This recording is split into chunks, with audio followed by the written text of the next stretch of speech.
ঈশ্বর আপনার জীবনের সমস্ত নেগেটিভ সিচুয়েশনস নিজের হাতে তুলে নিয়েছেন। এভাবে আপনাকে ঈশ্বর কিন্তু পথ দেখাচ্ছেন। আপনি যদি আর্থিকভাবে দুর্বল হয়ে থাকেন, আর্থিক রূপ থেকে চিন্তা করে থাকেন, তাহলে কিন্তু ঈশ্বর আপনাকে খুব তাড়াতাড়ি সেখান থেকে কিন্তু তুলে বের করবেন। আপনার সমস্ত উন্নতি কিন্তু এখন ঈশ্বর নিজের হাতে নিয়ে নিয়েছেন। আপনি শুধু সামনে এগিয়ে যান, ঈশ্বর আপনাকে পথ দেখাবে।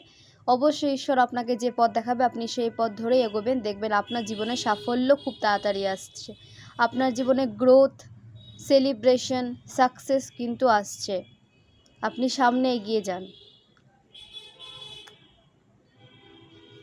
দেন আপনার জীবনে সেলিব্রেশনস আসছে। আপনার জীবনে যদি কোনো বন্ধু না থেকে থাকে, ঠিক আছে, তো আপনার জীবনে সোলমেট আসছে, যারা আপনাকে আগে নিয়ে যেতে কিন্তু সাহায্য করবে, আপনাকে এগিয়ে